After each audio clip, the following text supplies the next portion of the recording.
5 minutes after 11 o'clock. Now, I do a lot of mistakes on the radio. I make a lot of mistakes.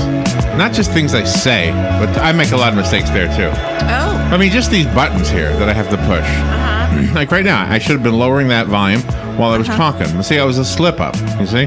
Oh, okay. But I don't want to use that as an excuse. I don't want to use it as an excuse. That's the advice from our next guest. Andrea Swensen is a motivational speaker, a certified life coach. She's the founder of WMPower.org, which is Women Power.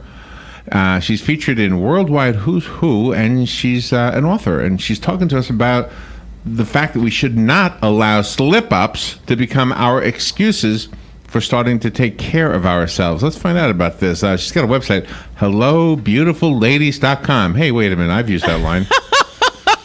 Andrea. Good morning, Andrea. How you doing? Good morning. How are you? I'm okay. And where are you? I'm located in Salt Lake City, Utah. All right.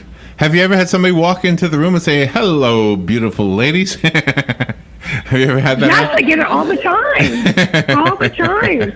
Well, Everyone's used to me greeting them like that now. So tell me what you mean about not allowing slip-ups to become excuses for starting to take care of ourselves. Well, you know, Larry and Robin, everyone fails in their life at one point or another. And we can't use that as an excuse to not pick ourselves up. And when you think of all the things that have been invented in the world in the last century, right. Good heavens, don't you think that those people probably made a lot of mistakes before they got yes. it right? Oh, my goodness. And I'm one of them. I never invented anything, but I've made so many mistakes, and some of them I'd be embarrassed to talk about. Absolutely. Well, part of that is just having the belief system in yourself. So sometimes when you think about why you're afraid to fail, or why you're afraid to even try something, it comes from our past. If we're told that we're not good at something, or we failed in the past, and maybe we've been criticized or belittled, then we don't have that self-confidence. And we need to just think, I can do this. I have confidence in myself, and I'm going to try it and keep doing it until I get it right, or until I'm satisfied with what I can accomplish. Now, why do you think that we have a lot of dialogue lately that implies that having a lack of confidence is a women's issue? I mean, as a guy, I've doubted myself my whole life. I don't understand why all of a sudden it's become something that you ladies have to deal with.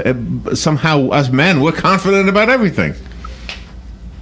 You know, I think it comes from how we're raised. Women are raised and taught different things about success. And we don't realize that. You're right. And men have to try just as hard. They have the same failures maybe in their career or their personal lives as women do. So, you know, we don't want to single out just the women, because really fear of failure is an issue for both genders. And sometimes it comes from, like I said, failing in the past. And part of it comes from trying to be people pleasers. Maybe we're doing something just to please somebody else because they want it, or they want us to be like them. And we do that because we want to feel valued, loved, and accepted. In reality, the only person we have to please is ourselves. But one of the hardest things that a person could do to please themselves, you make a good point out of, we have to be specific, and we want to, and we have to be very clear at what we feel we want, and that's pretty difficult for some people. It's very difficult and setting boundaries, I call it don't be a doormat. It's important to set boundaries up front in the beginning of a relationship or a career or a business. And in order to do that, you yourself must be clear about what you will or won't accept in your personal life, with family, with friends, with partners or spouses, with your career. Yeah. Do you know one of the biggest slip-ups, I think, that's the most damaging is the putting off. In other words, you slip up because you know you shouldn't be washing dishes for 10 years, but yet you just don't want to leave that job, right? And I mean, that's a slip-up, and I never did. But I did a dishwashing job when I was younger, and I said, I'm out of here before this becomes my whole life. That's awesome. Sometimes the fear of the unknown is more overwhelming than sitting there saying, I hate this, but I know it. And so that's where fear comes in. I'm afraid of the unknown. At least I know what to expect.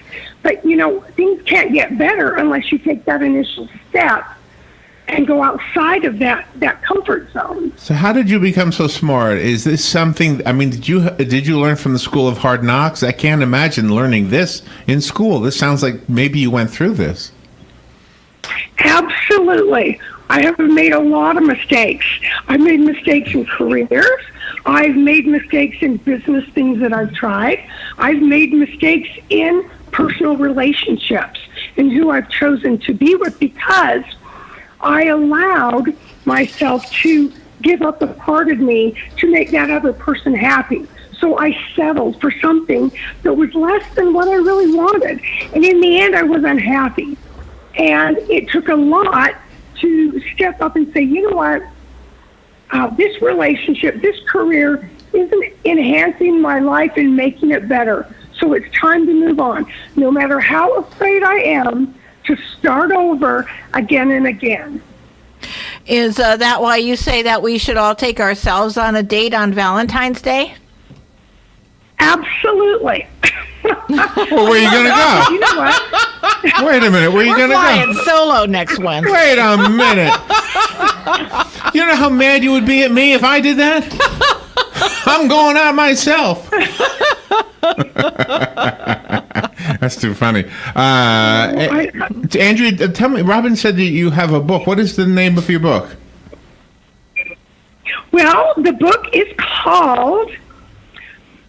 we're working on a couple of titles. Oh, okay. But the one that I love, it's a working title. And it's called How to Live a Life You Love. And it's all about learning to overcome adversity and turn that into success. Okay, so it's not published yet. That's why I couldn't find it, right? That's right. It's in the works, and Black Card Books. I don't know if you've heard of Jerry Roberts. They're my publisher. We're working on it. I've got a deadline to get that done in the next 6 months. Okay. So, yeah. Well, good for you. On my website, there are 9 other books that are free for any of you who want to join my newsletter and my website. There are all sorts of tips and ideas and books on how to create a better you and to create success in your life. And your website is very well done, by the way. It's fun, it's colorful, and you really get to the points. Thank you. Wow, Thank is that you? Is that you on the cover? You are beautiful. Wow. Look at you. Well, thank you. But I always say you're beautiful on the inside and out. If you're not beautiful on the inside, you can't be beautiful on the outside.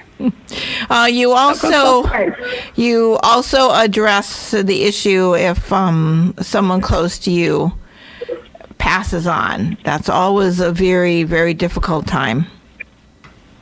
It's very difficult. I took care of my husband.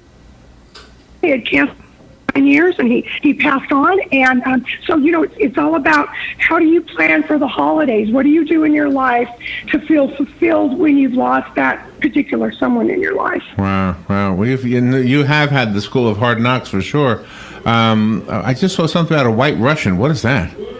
That's a drink. Oh, that's a drink. Oh my goodness! It's a drink. Yes. Oh, okay. I thought it was maybe a boyfriend from the past. No. No. I love them. You're a girl after my own heart.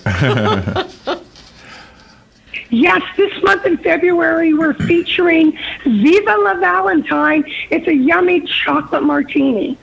Oh, nice. What is it with chocolate and ladies? I need to ask you some questions to help me understand women. I'm going out Wednesday. And have a chocolate martini. Exactly. Yeah? Chocolate makes you feel good. It's that gives you that euphoria. It picks you up. It gives you that high. Yummy. The website is wonderful, as Robin mentioned. HelloBeautifulLadies.com is the website. I'm surprised that was even available. I'm so glad you were able to get that. It's a perfect name for you. And you have little nuggets of wisdom. A best friend helps you find the rainbow on a rainy day. I like that. Absolutely. Yes, every woman should have a tribe of friends that promote her, support her, help her towards her goals and success. The tribe of friends. I don't have a tribe. You need a tribe. Do men need a tribe? Absolutely. They need their golfing buddies, their tribe that they go fishing with, I go really to sports don't. events with. See, I really don't need a tribe. I'm fine.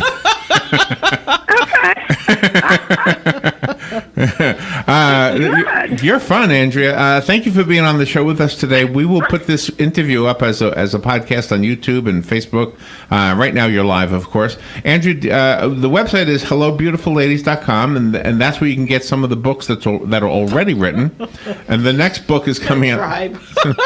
Yeah, I'm going to have a tribe soon. Yeah. And go out with a chocolate something. Yeah. Oh, okay. Thank you so much. Before I leave, I want to offer all of your listeners today a wonderful gift. If they want to go on my website, sign up for my newsletter full of tips and advice, then I will send them a Hello Beautiful Ladies t-shirt. A t-shirt. Okay. Nice. All right. Well, thank you, Andrea. Thank you for being on the show with us today. Have a happy Valentine's Day, and good luck with everything you're doing and with the book. Thank you. Thank you so much. It's been a wonderful time. That was fun. All right, we will take a little break. We'll be right back.